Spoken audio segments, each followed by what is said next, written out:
When I stood in Downing Street as Prime Minister for the first time this summer, I set out my mission to build a country that works for everyone. Today, I want to talk a little more about what that means and lay out my vision for a truly meritocratic Britain that puts the interests of ordinary working class people first. We're facing a moment of great change as a nation. As we leave the European Union, we must define an ambitious new role for ourselves in the world. That involves asking ourselves what kind of country we want to be, a confident, global trading nation that continues to play its full part on the world stage. But at the same time, I believe we have a precious opportunity to step back and ask some searching questions about what kind of country we want to be here at home too. In fact, it's not just an opportunity, but a duty, because one thing is clear. When the British people voted in the referendum, they did not just choose to leave the European Union. They were also expressing a far more profound sense of frustration about aspects of life in Britain and the way in which politics and politicians have failed to respond to their concerns. Some voted for the first time in more than 30 years, some for the first time ever. And they were inspired to do so because they saw a chance to reject the politics of business as usual and to demand real, profound change. Fed up with being ignored or told that their priorities were somehow invalid, based on ignorance and misunderstanding, or even on occasion they were simply wrong to voice the concerns that they did, they took their opportunity to send a very clear message. They will not be ignored anymore. They want to take back control of the things that matter in their lives. They want a government that listens, understands, and is on their side. They want change, and this government is going to deliver it. Everything we do will be driven not by the interests of the privileged few, not by those with the loudest voices, the special interests, the greatest wealth, or the access to influence. This government's priorities are those of ordinary working class people, people for whom life sometimes can be a struggle, but who get on with things without complaint. They get on with their jobs, sometimes 2 or even 3 of them, because they have families to feed and support, bills to pay, and because to work for a fair reward is the right thing to do. They get on with their lives quietly, going about their business, going out to work, raising families, helping neighbours, making their communities what they are. They don't ask for much, but they want to know that the people that make the big decisions are on their side, working for them. They want to believe that everyone plays by the same rules and things are fair. And above all, they want to believe that if they uphold their end of the deal, they do the right thing, they work hard, they pay their taxes, then tomorrow will be better than today, and their children will have a fair chance in life, the chance to go as far as their talents will take them. These are not outrageous demands or ridiculous desires, but for too many of these people today, life does not seem fair. They're the people who made the real sacrifices after the financial crash in 2008, though they were in no way responsible, and they wonder if others, some of whom really do bear responsibility for the crash, did the same. More than anything else, they worry, truly worry, that the changing world around them means that their children and grandchildren won't have the same opportunities they have enjoyed in life. They deserve a better deal. And to give them that, we should take this opportunity to step back and pose a fundamental question. What kind of country, what kind of society do we want to be? I am clear about the answer. I want Britain to be the world's great meritocracy, where everyone has a fair chance to go as far as their talent and their hard work will allow. I want us to be a country where everyone plays by the same rules, where ordinary working class people have more control over their lives and the chance to share fairly in the prosperity of the nation. And I want Britain to be a place where advantage is based on merit, not privilege, where it's your talent and hard work that matter, not where you were born, who your parents are, or what your accent sounds like. Let's not underestimate what it will take to create that great meritocracy. It means taking on some big challenges, tackling some vested interests, overcoming barriers that have been constructed over many years. It means not being afraid to think differently about what disadvantage means, who we want to help and how we can help them.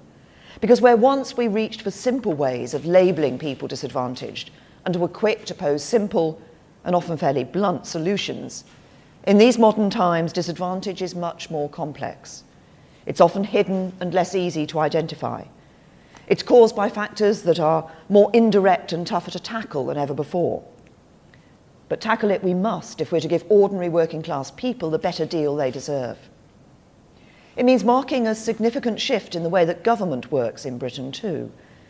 Because government and politicians have for years talked the language of social justice, where we help the very poorest, and social mobility, where we help the brightest among the poor. But to make Britain a great meritocracy, we must move beyond this agenda and deliver real social reform across every layer of society, so that those whom the system would currently miss, those just above the threshold for help today, yet those who are by no means rich or well off, are given the help they need. It means putting government firmly on the side of not only the poorest in our society, important though that is and will remain, but also of those in Britain who are working hard but just about managing. It means helping to make their lives a little easier, giving them greater control over the issues they care about most. This is the change we need. It will mean changing some of the philosophy underpinning how government thinks and acts. It will mean recalibrating how we approach policy development to ensure that everything we do as government helps to give a fair chance to those who are just getting by, while still helping those who are even more disadvantaged. I don't pretend that this change will be easy. Change rarely is. But this is the change we need if we are to make Britain the great meritocracy I want it to be. Over the coming weeks and months, the government will set out an ambitious programme of economic and social reform that will help us make this change and build a true meritocracy in our country. But there is no more important place to start than education. Because if the central concern ordinary working class people have is that their children will not enjoy the same opportunities they have had in life, we need to ensure that there is good school place for every child and education provision that caters to the individual needs and abilities of every pupil. We start from a position of strength. This government has a proud record of school reform. We've opened up the system, introducing a real diversity of provision. We have schools where teachers and head teachers are free to make the decisions that are best for them. And through successful policies such as a renewed focus on learning the basics of reading in primary schools and initiatives to help young people pursue a strong academic core of subjects at secondary level, we're ensuring that every child has the opportunity to develop the core knowledge that underpins everything else. We have put control in the hands of parents and head teachers and encourage people from all walks of life who are passionate about education to bring their best ideas and innovations to our school system. The academies and free schools movement, overseen by pioneers such as Andrew Adonis and Michael Gove, have been a huge success and begun to build an education system fit for the future. As a result, there are more good or outstanding schools today than ever before in our country. And there are now more than 1.4 million more pupils in schools rated good or outstanding than in 2010. Our curriculum reforms mean that the proportion of pupils taking core academic subjects at GCSE is up by almost 4/5. We are driving up school standards to match the best international comparisons, with a record number of pupils securing a place at one of our world-class universities this summer. We can be proud of these achievements, but there is still a long way to go. Because for too many children, a good school remains out of reach. There are still 1.25 million attending primary and secondary schools in England, which are rated by Ofsted as requiring improvement or inadequate. If schools across the North and Midlands had the same average standards as those in the South, nearly 200,000 more children would be attending good schools. Let's be honest about what these statistics mean. They mean that for far too many children in Britain, the chance they have in life is determined by where they live or how much money their parents have.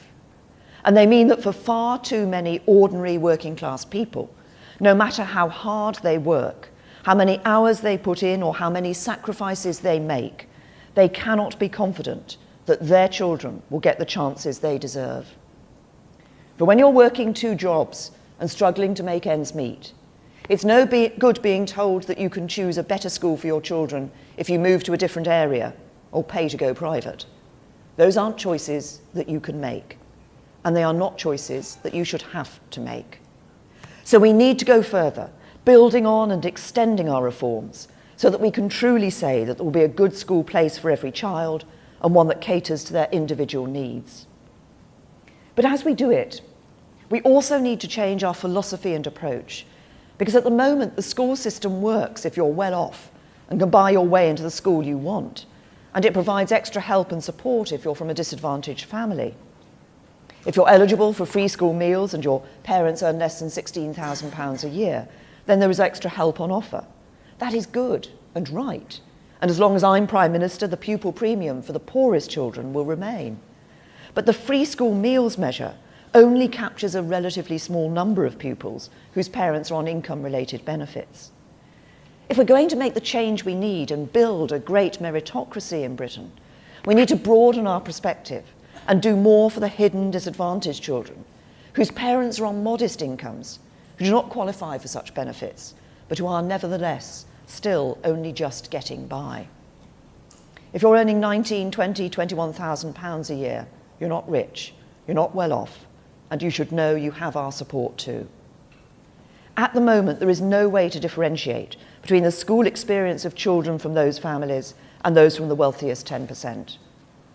Policy has been skewed by the focus only on those in receipt of free school meals, where the reality is that there are thousands of children from ordinary working class families who are being let down by the lack of available good school places.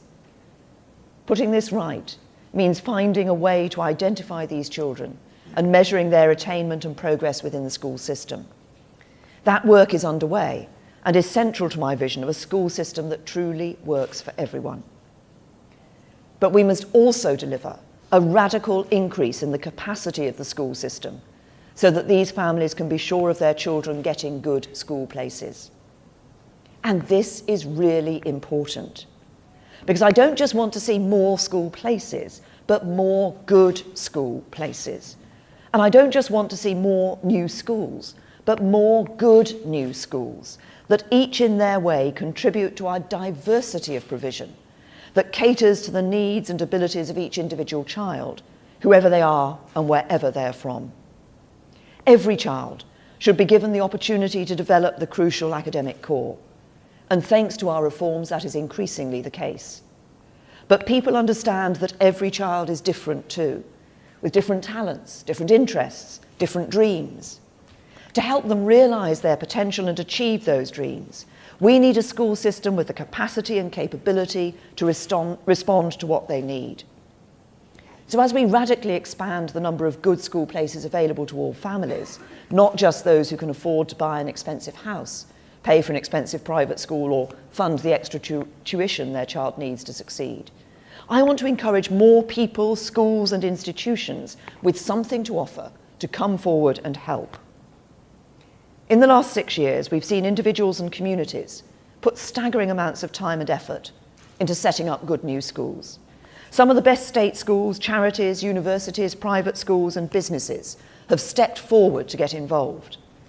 And increasingly, the best state schools are sponsoring the least good. This has been a revolution in our school system. But with 1.25 million children still attending schools that are struggling, we need to do much more to increase the capacity of the system so every child can get the education they deserve.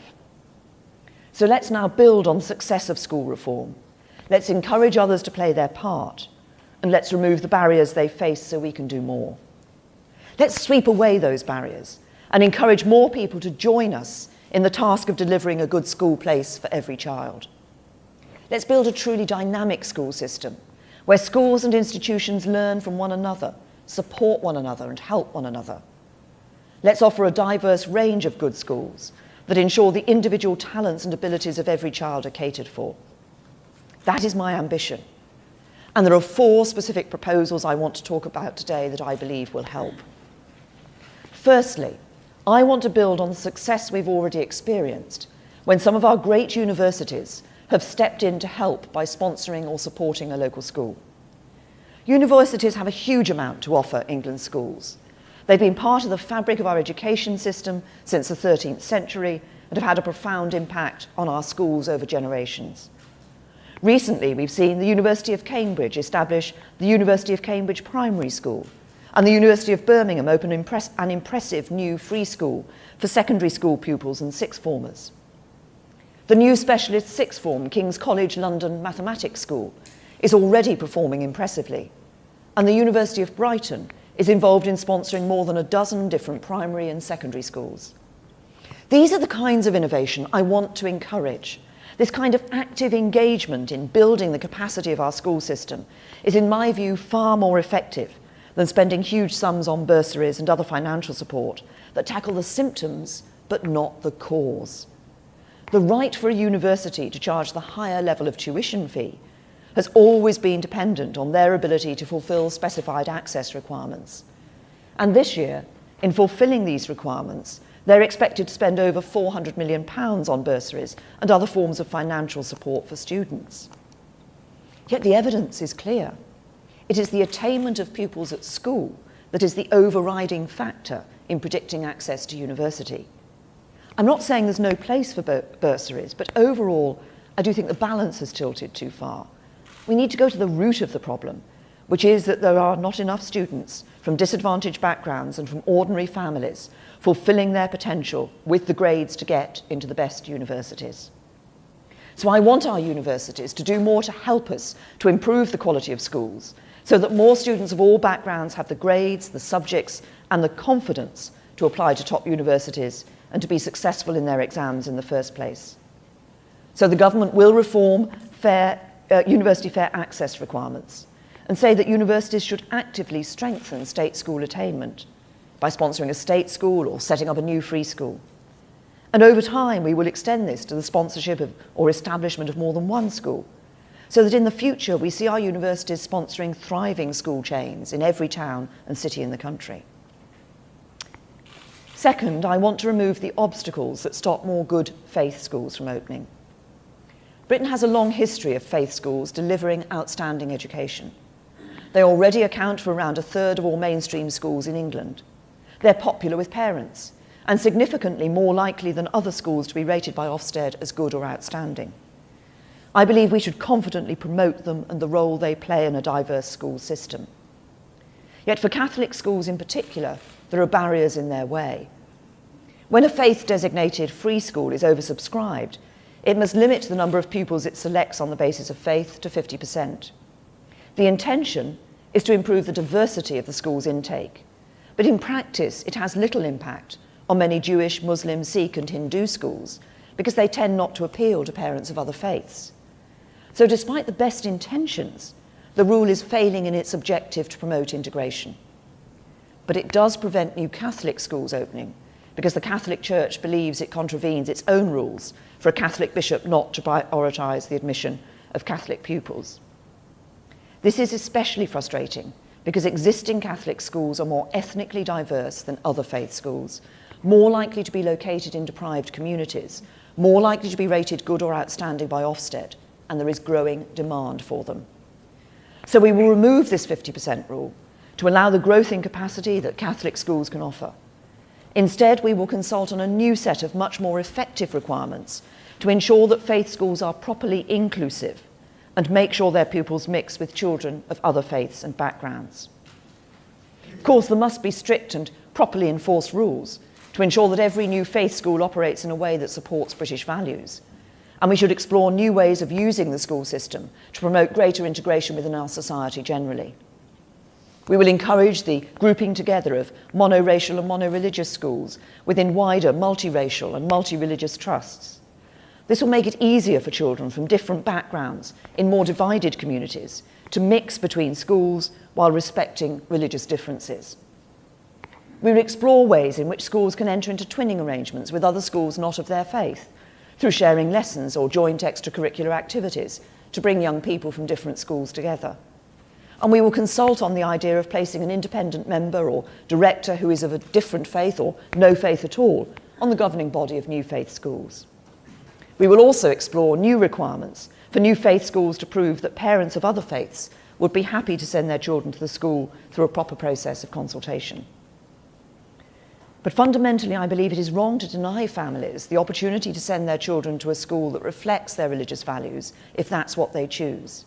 And it's right to encourage faith communities, especially those with a proven record of success like the Catholics, to play their full part in building the capacity of our schools. Third, I want to encourage some of our biggest independent schools to bring their knowledge, expertise and resources to bear to help improve the quality and capacity of schools for those who cannot afford to pay. This is entirely in keeping with the ethos that lies at the heart of many of these institutions. Most of the major public schools started out as the route by which poor boys could reach the professions. The nature of their intake may have changed today. Indeed, these schools have become more and more divorced from normal life.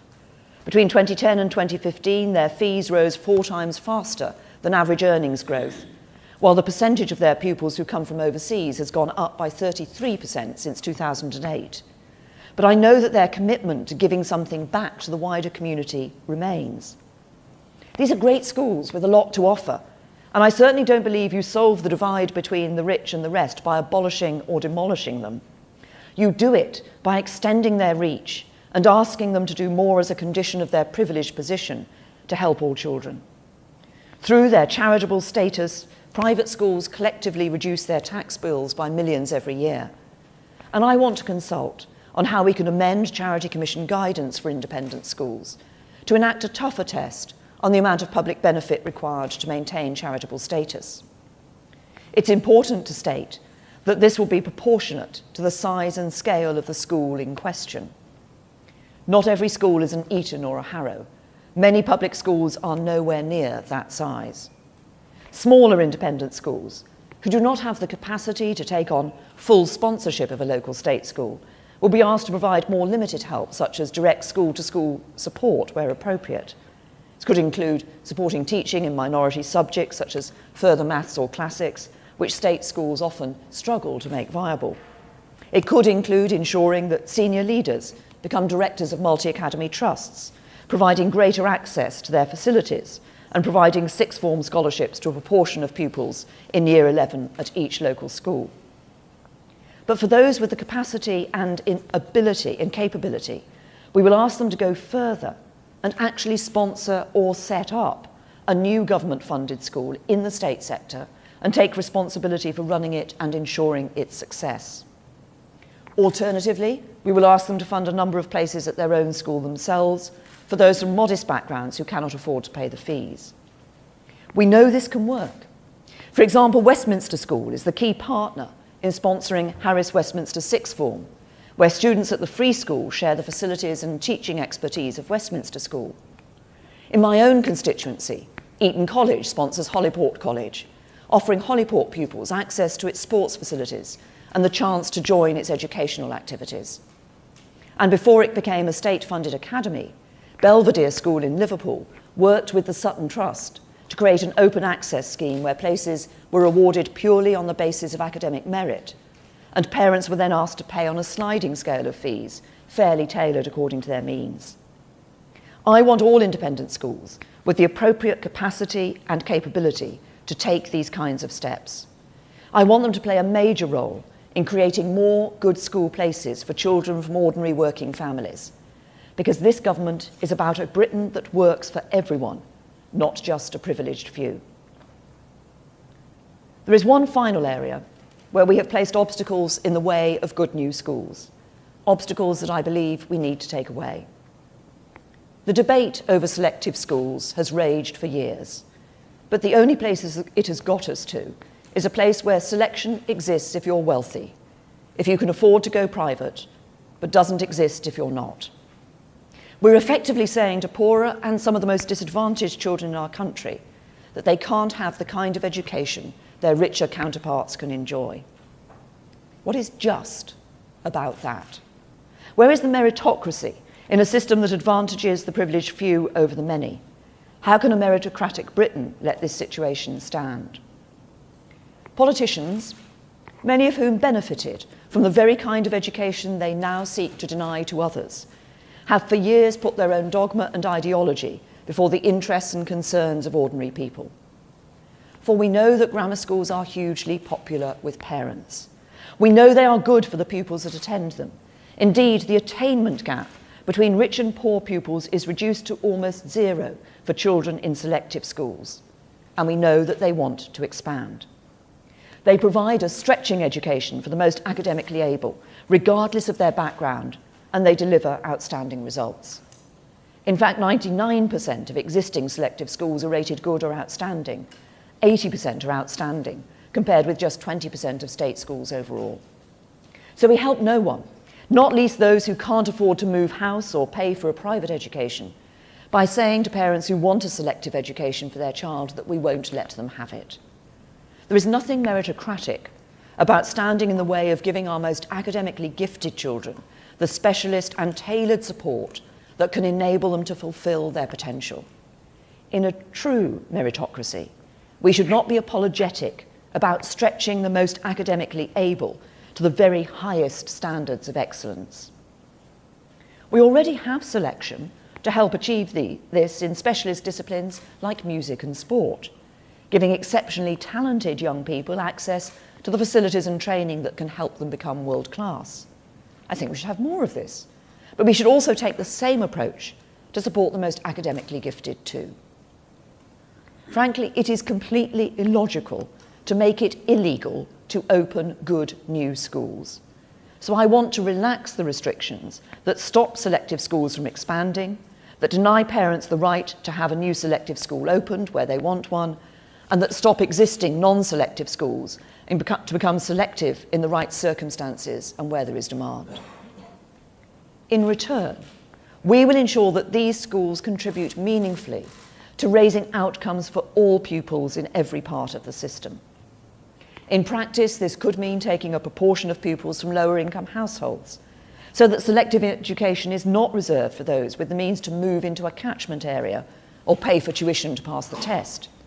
They could, as a condition of opening a new selective school, be asked to establish a good new non-selective school. Others may be asked to establish a primary feeder school in an area with a high density of lower income households to widen access. They might even partner with an existing non-selective school within a multi-academy trust, or sponsor a currently underperforming non-selective academy. But the principle is clear. Selective schools have a part to play in helping to expand the capacity of our school system, and they have the ability to cater to the individual needs of every child. So the government will make up to £50 million a year available to support the expansion of good or outstanding existing grammars. Now, I know this will be the source of much debate in the consultation over the coming months. So I want to address very directly some of the key arguments made by those who oppose the expansion of grammar schools. First, there are those who fear that this could lead to the return of a binary system, as we had in the past with secondary moderns. But this fear is unfounded. There will be no return to secondary moderns. As I've set out today, far from a binary system, we're supporting the most diverse school system we have ever had in our country. From free schools sponsored by universities and independent schools to faith schools and selective schools, the diversity of high-quality school provision means we will be able to cater properly for the different needs of all pupils and give parents real control of the kind of school they want for their children. We do not want to see whole new parts of the country where the choice of schools is binary, so we will use the approvals process to prevent that from happening. Second, there are those who argue that selective schools tend to recruit children from more affluent backgrounds. The problem here is not selective schools per se, but rather the way that wealthier families can already dominate access to the schools of their choice through selection by house price. I want to stop that, and new grammars can help. We're going to ask new grammars to demonstrate that they will attract pupils from different backgrounds. For example, as I said, by taking a proportion of children from lower income households. And existing grammars will be expected to do more too, by working with local primary schools to help children from more disadvantaged backgrounds to apply. Third, there are those who argue that grammars don't actually select on ability because wealthy families can pay tutors to help their children get through the tests. This might have been the case in the past with the old 11+, but it does not have to be the case today. While there is no such thing as a tutor-proof test, many selective schools are already employing much smarter tests that assess the true potential of every child. So new grammars will be able to select in a fair and meritocratic way, not on the ability of parents to pay. Fourth, there are those who worry about the cliff edge of selection at 11. Some fear it's too early, some fear it's too late. The truth is that it doesn't have to be a cliff edge at all. This is back in the old mindset of the grammar schools of the past. A modern meritocratic education system needs to be much more flexible and agile to respond to the needs of every child. So we will demand that new grammars make the most of their freedom to be flexible over how students move between schools, encouraging this to happen at different ages, such as 14 and 16 as well as 11. This means that children who are at a non-selective school sponsored by a grammar might join the grammar for specific subjects or specialisms where they themselves are outstanding. Or they might move to the grammar full-time later than aged 11 based on their performance at their current school. Finally, people get lost in the argument about whether the grammar schools of the 1950s and 60s improved social mobility or not. But I want to focus on the new grammars of the future, those that will be just one element of a truly diverse system, which taken as a whole can give every child the support they need to go as far as their talents can take them, and give every parent access to a good school place for their child. This is the true test of schools that work for everyone, and the true test of a meritocratic society. There's been a lot of speculation in the last few weeks, but as you know now, this is not a proposal to go back to a binary model of grammars and secondary moderns, but to build on our increasingly diverse school system. It is not a proposal to go back to the 1950s, but to look to the future. And that future, I believe, is an exciting one. It is a future in which every child should have access to a good school place, and a future in which Britain's education system shifts decisively to support ordinary working class families. These families are not asking for the world.